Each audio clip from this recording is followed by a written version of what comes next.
Hey Jaguars, I'm Brian Shapiro. And I'm Karma Binter Akib. And the recap starts Now.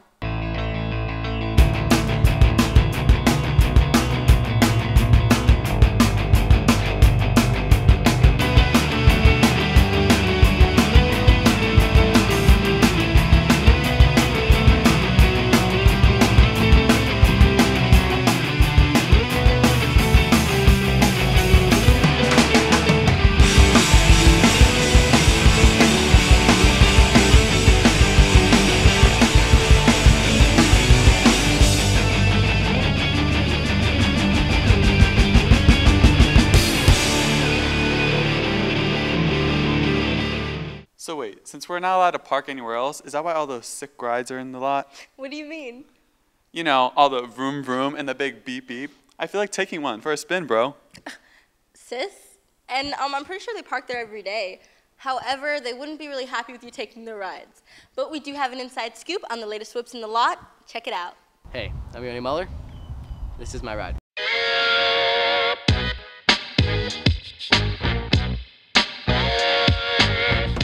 Now, as you can see, I have what not many people are privileged to have. I like to say, yep, it's true. I'm the only person in this entire parking lot to ride the 2004 Taurus.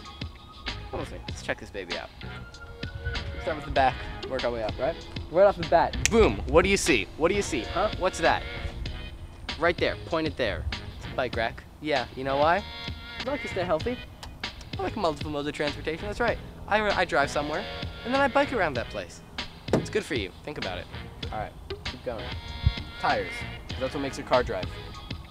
Can't move without them, that's why I have 4. Okay guys, that's about the outside. Let's go see the inside. Let's see what makes this baby run. So how do you get inside, huh? Boom, keys. 1 key, 2 key, 3 key. Boom, I use this one because it says Ford. No, it doesn't, it peeled off. This is where I sit while I drive because I don't like to stand while I do this. Be focused. Sometimes, while I'm driving, while I'm doing cruise control down the highway, I like to pop out the Herald. Stay hydrated, drink to be healthy, not a big deal. Alright guys, are you ready for this? How many seats do you see here? I see 1, 2, 3, 4, 5, right? Right? Seat number 6. Yeah. Now I can fit 5 other women up in this beast. Are you ready to hear this? Yeah. That's right. Turn that bad boy off because gas is expensive. That's about it. I'm Yoni Muller. That was my ride. You know what's annoying? Like worse than Mark Wiener? Nothing? Well, I can think of one thing. Freshmen. No, stop. I love freshmen. You don't even know them. Listen, I know enough to know that I hate them. Just hear me out, okay? Check out Connor's package on the freshman class. Good morning, freshmen! This school year brings a lot of new things. New vending machines, new tardy policies, and new freshmen. Freshmen have to learn a lot of new things. Last week, Mr. Ramirez explained it all to the new class. We interviewed the 9th grade administrator, Mr. Sadie, to ask what he expected of the freshman class this year. They came in really with a very, very good positive attitude. They seemed to be very disciplined. They seemed to be really, really willing to work. And I think that it's going to be a great year as far as this freshman class goes. My expectations, as well as all of my administrative colleagues' expectations, are the same like in any other class. We expect them to do the best that they can do. We expect them to come to school on a daily basis. We expect them to do the work that is given to them, and we expect them to get as good grades as they can. But in addition to that, we would like to see them get involved in different activities and different clubs. That's what high school is all about. A few freshmen also gave us their opinion on our school.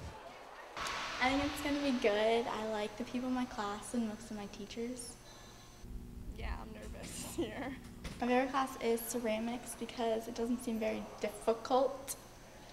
Some of them were not so optimistic, but still had one good thing to say. The food's really good. This year looks to be a great one. Good luck to class of 2014. This is Connor Dunn for WJAG.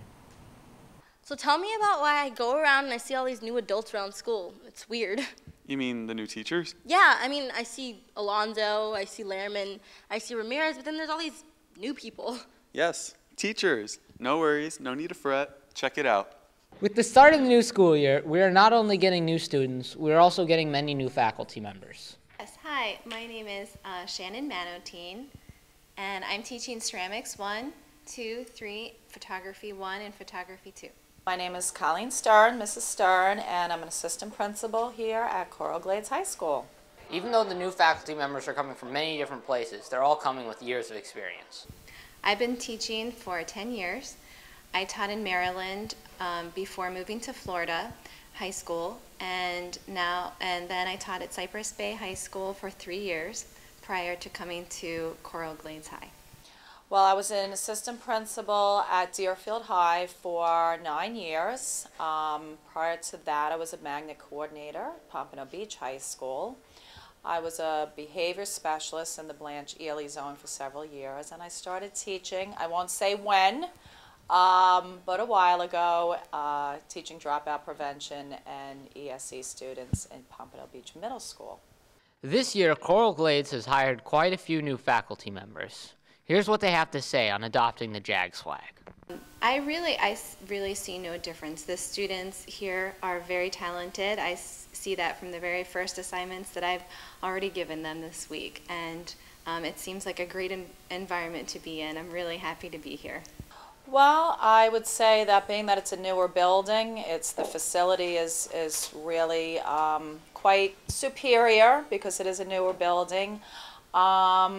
Kids are kind of kids no matter where you go, so being around teenagers, again, it's similar being there versus being here. And overall, so far, everyone's been very welcoming, and that's similar to Deerfield because we had a great staff there as well. From WJAG, this is Trey Shane signing off. 9/11 was a tragic day in American history. Even 9 years later, people still have a vivid recollection of the day. So on September 11, 2001, I was working for the NBC affiliate in Fort Myers. The new president at the time, George W. Bush, was coming to Sarasota for a reading event. And it was the first time he had come to our area since becoming president. Obviously, as everyone knows, during the reading event, President Bush got the news of the attack on September 11th.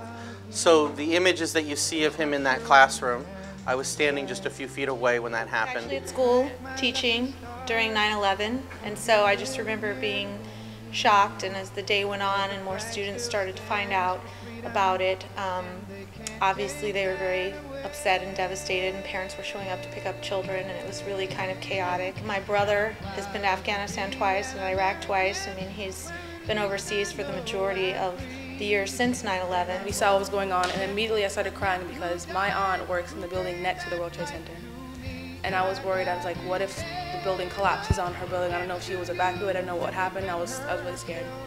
And shortly afterwards, my mom came and picked me up, and we were trying to call her and reach my aunt, but we couldn't get a hold of her. For weeks, we didn't know what happened to her. But eventually found out that she was okay. All right, 9/11 was a very significant date in my life, as it was everybody else's. I was teaching in New York. I taught about 45 miles north of Manhattan that day. I actually was on the third day of a jury. I was in a felony jury trial. It was a murder trial.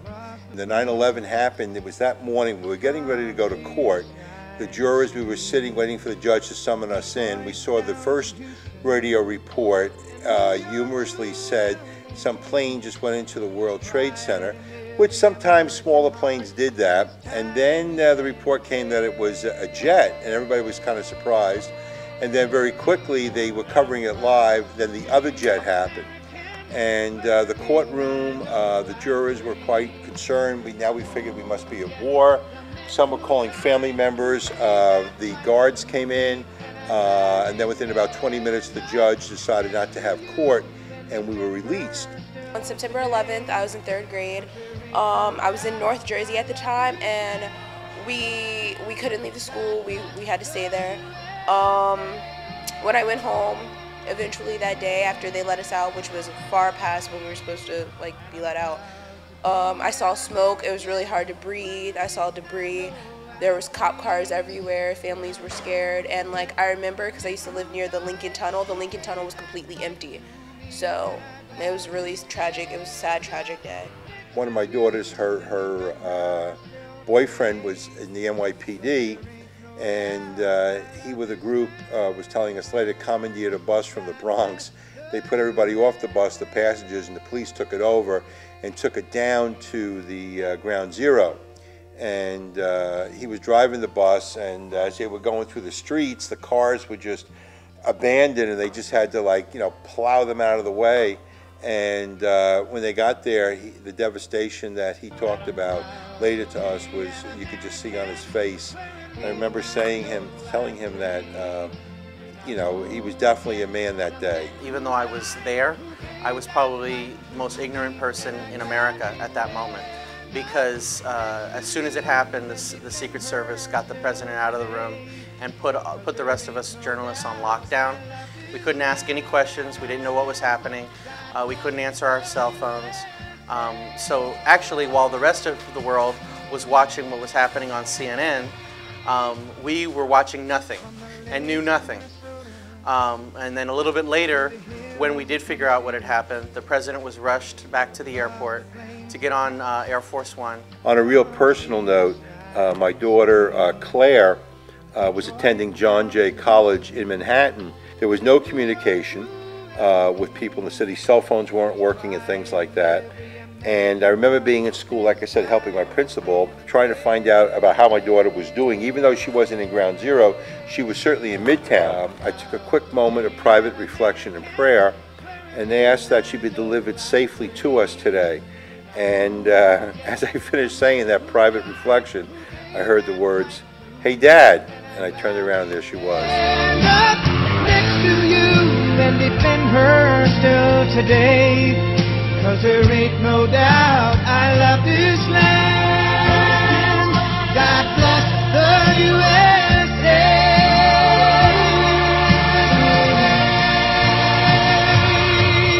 And I'm proud to be an American, where at least I know I'm free. And I won't forget the men who died, who gave that right to me. And I gladly stand up next to you and defend her still today. 'Cause there ain't no doubt I love this land. God bless the